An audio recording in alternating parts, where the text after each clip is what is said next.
আল্লাহ রাসূল সাল্লাল্লাহু আলাইহি ওয়া আলিহি ওয়াসাল্লামের নেতৃত্বটা ছিল সার্ভেন্ট লিডারশিপ। সার্ভেন্ট লিডারশিপ মানে হচ্ছে কাজের মধ্য দিয়ে নেতা হওয়া। বেসিক্যালি আপনি যখন মানুষের কাজে লাগবেন বা কাজে আসবেন তখনই আপনি নেতা। যদি আপনাকে সমাজে কোনো কাজে না লাগে, সমাজে যদি আপনি রেলেভেন্ট হতে না পারেন, কাউকে সাপোর্ট করতে না পারেন, গাইড করতে না পারেন, তাহলে তো নেতা হয়ে ওঠা আপনার পক্ষে সম্ভব হবে না। তাহলে যদি কাজে লাগা যায় মানুষের, আপনি যদি কাজে লাগেন, আপনি যদি মানুষের উপকারে আসেন, তাহলে by default you are a leader. If you are society oriented, if you are people oriented, if you are service oriented, by default you are a leader. আমরা যদি আল্লাহ রাসূল সাল্লাল্লাহু আলাইহি ওয়া আলিহি ওয়াসাল্লামের জীবনের দিকে একটু খেয়াল করি, তাহলে দেখব যে নবী হওয়ার আগেও কিন্তু আল্লাহ রাসূল সাল্লাল্লাহু আলাইহি ওয়াসাল্লামের এই ক্যারেক্টারিস্টিক্সগুলো ছিল, এই ফিচারগুলো ছিল। উনি মানুষের অনেক কাজে এসেছেন, তিনি মানুষকে সাপোর্ট করতেন, বিপদে তাদের পাশে দাঁড়াতেন, তাই না? তিনি তো অফিসিয়ালি 40 বছর বয়সে নবী হলেন, যদিও আল্লাহর এলেমে তিনি অনেক আগে থেকেই নবী। কিন্তু দুনিয়াতে আল্লাহ রাসূল সাল্লাল্লাহু আলাইহি ওয়াসাল্লাম যখন 40 বছর বয়সে উপনীত হলেন, তখনই তো হেরা গুহায় নাজিল হলো, ইকরা বিসমি রাব্বিকাল্লাযী খালাক, read in the name of your lord who has created. এই যে 5টা আয়াত নাজিল হলো, উনি নিয়ে আসলেন, কাঁপতে লাগলেন। খাদিজা রাদিয়াল্লাহু তাআলা আনহার কাছে বললেন যে, মনে হয় আমি মারা যাব, আমাকে কম্বল চাপা দাও, আমার ভয় লাগছে, আমি কাঁপছি। তখন খাদিজা রাদিয়াল্লাহু তাআলা আনহা ওনাকে আশ্বস্ত করলেন, ওয়াল্লাহি লা ইউখজিকাল্লাহু আবাদা, আপনি ভয় পাবেন না, আল্লাহ আপনাকে অপদস্থ করবেন না। ইন্নাকা লা তাসিলুর রাহিমা ওয়া তাসদুকুল হাদিসা, নিশ্চয়ই আপনি আত্মীয়তার সম্পর্ককে বজায় রাখেন, আপনি সবসময় সত্য কথা বলেন। ওয়া তাহমিলুল কাল্লা, আপনি মানুষের বোঝা বয়ে দেন। ওয়া তাকসিবুল মা'দুমা, যার উপার্জন করার কোনো সক্ষমতা নেই তার জন্য আপনি উপার্জন করেন, তাকে আপনি ফিনান্সিয়াল সাপোর্ট করেন। ওয়া তাকরিউদ দাইফা, আপনি মেহমানকে খাওয়ান। ওয়া তুঈনু আলা নাওয়াইবিল হক, সত্য যেখানে বিপন্ন সেখানে আপনি সত্যের বীর সেনানী হয়ে দাঁড়িয়ে যান। তো এই ফিচার যাদের মধ্যে থাকে, এমন ব্যক্তিত্বকে আল্লাহ তাআলা কখনোই অপমান করতে পারেন না। আপনি চিন্তিত হবেন না, ডোন্ট ওয়ারি অ্যাবাউট ইট, কোনো ভয় নাই, কোনো চিন্তা নাই, আপনি আশ্বস্ত হন। তাহলে দেখেন, এই যে 6টা গুণের কথা খাদিজা রাদিয়াল্লাহু তাআলা আনহা বললেন, এগুলো কিন্তু রাসূল সাল্লাল্লাহু আলাইহি ওয়াসাল্লাম নবী হওয়ার আগের গুণ। অর্থাৎ 40 বছর বয়সে তিনি উপনীত হওয়ার আগেই ওনার এই অভ্যেস ছিল যে উনি অন্যের বোঝা বইয়ে দিতে হেল্প করতেন, মানুষকে সাপোর্ট করতেন। যার উপার্জন করার সুযোগ নাই, ক্ষমতা নাই, তাকে তিনি উপার্জন করে দিতেন, মানে তাকে ফিনান্সিয়ালি সাপোর্ট করতেন, মেহমান খাওয়াতেন। তার মানে নবী হওয়ার আগেই উনি জনকল্যাণমূলক কাজে নিজেকে সম্পৃক্ত রেখেছেন।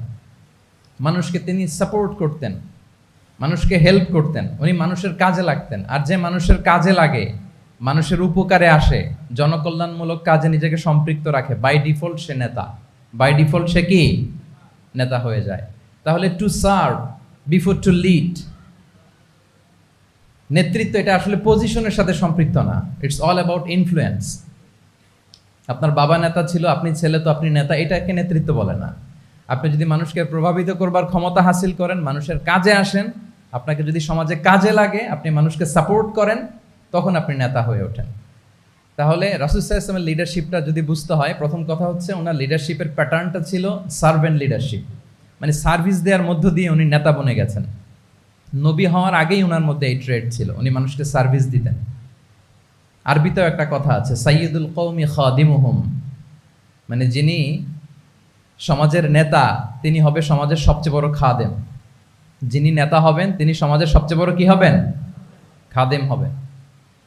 তাহলে রাসূলুল্লাহ সাল্লাল্লাহু আলাইহি ওয়া আলিহি ওয়াসাল্লামের লিডারশিপটা ছিল সার্ভেন্ট লিডারশিপ। আমি টোটাল, যদি সময় আমাকে পারমিট করে, বসার যে সিটিং ক্যাপাসিটি তার চেয়ে শ্রোতা মাশাআল্লাহ অনেক বেশি, সাফোকেটিংও হচ্ছে। যদি আপনারা অধৈর্য না হয়ে যান, মোট 12টা পয়েন্ট আলোচনা করবার চেষ্টা করবো ইনশাআল্লাহ। তাহলে প্রথম পয়েন্টটা হচ্ছে, আমি আবার মাঝে মাঝে একটু জিজ্ঞেস করব, দেখবো যে আছেন কিনা আমার সাথে। প্রথম পয়েন্টটা হচ্ছে, প্রথম পয়েন্টটা কি? এই তো বলতে পারছে একজন, সবাই বলি প্রথম পয়েন্টটা কি? সার্ভেন্ট লিডারশিপ, মানে to serve before to lead. নেতা হওয়ার আগে খাদেম হইতে হবে। কি হইতে হবে? খাদেম হইতে পারলে আপনি বাই ডিফল্ট কি নেতা। তাহলে আল্লাহ রাসূল সাল্লাল্লাহু আলাইহি ওয়া আলিহি ওয়াসাল্লামের নেতৃত্বের প্রথম কথা হচ্ছে ওনার লিডারশিপ প্যাটার্নটা ছিল সার্ভেন্ট লিডারশিপ। এটা হচ্ছে নাম্বার 1। দুই নম্বর কথা হচ্ছে নেতৃত্বের জন্য যেটা লাগে সেটা হচ্ছে কম্পিটেন্স। কিছু কম্পিটেন্স লাগে, এর মধ্যে অন্যতম কম্পিটেন্স হচ্ছে অ্যালোকুয়েন্স, বাগ্মিতা, বক্তব্যের পারঙ্গমতা, এটা লাগে। মানে যিনি নেতা হবেন তিনি কথা বলতে জানতে হবে, কথা বলতে পারতে হবে। এবার বলেন তো আল্লাহ রাসূল সাল্লাল্লাহু আলাইহি ওয়াসাল্লামের এই কোয়ালিটিটা ছিল কি ছিল না? অসাধারণ কমিউনিকেশন স্কিল ছিল আল্লাহ রাসূল সাল্লাল্লাহু আলাইহি ওয়াসাল্লামের। এবং ওনার পাবলিক স্পিকিংয়ের যে কি দক্ষতা, আমরা ওনার বিভিন্ন বক্তব্যে, ওনার জুমার খুতবায়, ওনার বিভিন্ন আলোচনায়, বক্তব্যগুলো থেকে আমরা বুঝতে পারি। তাহলে নেতা হইতে হলে তার এলোকোয়েন্স লাগে, বাগ্মিতা লাগে। একজন মানুষ সর্বপ্রথম কোন জিনিসের প্রেমে পড়ে জানেন? কথার প্রেমে পড়ে। কিসের? কথার প্রেমে পড়ে। কথার ধরন, কণ্ঠস্বর, তার অ্যাটিটিউড, তার শব্দের জাদু, এটা মানুষের হৃদয়কে জয় করে ফেলে। আল্লাহ রাসূল সাল্লাল্লাহু আলাইহি ওয়াসাল্লাম তিনি নিজেও বলেছেন, ওয়া ইন্না মিনাল বায়ানি লা সিহরা, কিছু কিছু বক্তব্যের মধ্যে জাদু আছে। তো রাসূল সাল্লাল্লাহু আলাইহি ওয়াসাল্লামের এই এলোকোয়েন্স ছিল, এলোকোয়েন্স। তিনি বলতেন, উতিতু জাওয়ামিউল কালিম, আল্লাহ তাআলা আমাকে সর্বমর্ম বাচন ভঙ্গির অধিকারী করেছেন। মানে উনি যেটা বলতেন এটা ছিল very precise in wording but comprehensive in meaning. Precise in wording, শব্দের বিবেচনা এটা খুবই precise and clear, but comprehensive in meaning, এটার যে দোতনা, এটার যে appeal to the heart of the people, to the heart of the listener, এটা অসাধারণ, মানুষের হৃদয়কে জয় করে ফেলতো। আল্লাহু আকবার। তাহলে নেতা হইতে হইলে তার কমিউনিকেশন স্কিল লাগবে, কি বলেন? লাগবে? এখন নেতা আসছে, উনি বক্তব্য করতে পারতেছে না, তাহলে কি নেতা হইতে পারবে? পারবে না। তাহলে পাবলিক স্পিকিং, কমিউনিকেশন স্কিল, এটা ইটস এ মাস্ট, এটা নেতার লাগবে। যেমনটি রাসূলুল্লাহ সাল্লাল্লাহু আলাইহি ওয়াসাল্লামের ছিল। উনি সর্বমর্ম বাচন ভঙ্গির অধিকারী ছিলেন, বলতেন কম কিন্তু এটার অ্যাপিল ছিল অনেক বেশি, এটার ব্যাখ্যা হয়ে যেত অনেক। রাসূল সাল্লাল্লাহু আলাইহি ওয়াসাল্লামের সবচাইতে বড় ভাষণটি ছিল বিদায় হজের ভাষণ, খুব সম্ভবত। ওই ভাষণের টেক্সটগুলোকে যদি একসাথে করা হয়, আমার মনে হয় 10 মিনিটের বেশি লাগবে না ওই টেক্সটগুলো পড়তে। তার মানে সবচাইতে বড় যে ভাষণ ওনার, ওটা কত ছিল? 10 থেকে 12 মিনিটের ভাষণ ছিল। আমরা তো ঘন্টার পর ঘন্টা বক্তব্য করি, তারপরেও তো আমরা মানুষের মনকে খুশি করতে পারি না। উনি সেই যে 1400 বছর আগে 10 মিনিটের একটা ছোট্ট ভাষণ দিলেন, গোটা বিশ্ব আজও হাবুডুবু খায় ওই ভাষণের ভেতর, ঠিক কিনা বলেন? তাহলে উতিতু জাওয়ামিউল কালিম, আমি সর্বমর্ম বাচন ভঙ্গির অধিকারী। সুবহানাল্লাহ। Very precise and clear. কতটা প্রেসাইজ এন্ড ক্লিয়ার ছিল রাসূল সাল্লাল্লাহু আলাইহি ওয়াসাল্লামের বক্তব্য?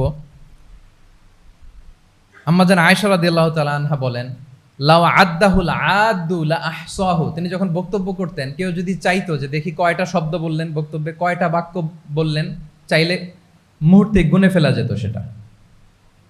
এত প্রেসাইজ এন্ড ক্লিয়ার বক্তব্য ছিল যে তিনি কয়টা বাক্য ব্যবহার করেছেন, কয়টা শব্দ ইউজ করেছেন এই বক্তব্যে, চাইলে যে কেউ গুনে ফেলতে পারত। এবং তিনি খুবই শুদ্ধ আরবিতে কথা বলতেন, আফসাহুল লিসান ছিলেন। বিশুদ্ধ ভাষায় কথা বলতে পারা এটা অনেক জরুরি। রাসূল সাল্লাল্লাহু আলাইহি ওয়াসাল্লাম অত্যন্ত বিশুদ্ধ আরবিতে কথা বলতেন, এবং বিশুদ্ধ আরবি জানাটা বা বিশুদ্ধ ভাষাটা এত জরুরি যে আল্লাহ তাআলা তার প্রিয় হাবিবকে এই বিশুদ্ধ ভাষা শেখানোর জন্য মায়ের বুকের দুধ খাওয়া থেকে বঞ্চিত রেখেছিলেন। আই রিপিট, আমি আবারও বলছি, বিশুদ্ধ ভাষাটা এত জরুরি যে আল্লাহ তাআলা তার প্রিয় হাবিবকে মায়ের বুকের দুধ থেকে বঞ্চিত রেখেছেন শুধু বিশুদ্ধ ভাষার জন্য। তিনি কিন্তু মায়ের বুকের দুধ খেতে পারেন নাই। হালিমাতুস সাদিয়ার সাথে সেই বনু সাদ গোত্রে চলে গিয়েছেন, সেখানে ছিলেন। হালিমাতুস সাদিয়া ওনাকে দুধ খাইয়েছেন। এরপরে যখন মরুভূমির চমৎকার পরিবেশে একেবারে বিশুদ্ধ আরবি তিনি শিখেছেন, আবার শিশু মুহাম্মদ সাল্লাল্লাহু আলাইহি ওয়াসাল্লামকে তিনি তার মায়ের কাছে ফিরিয়ে দিয়েছেন। তাহলে চিন্তা করে দেখেন যে বিশুদ্ধ ভাষার জন্য মায়ের বুকের দুধকে স্যাক্রিফাইস করা হয়েছে। আল্লাহু আকবার।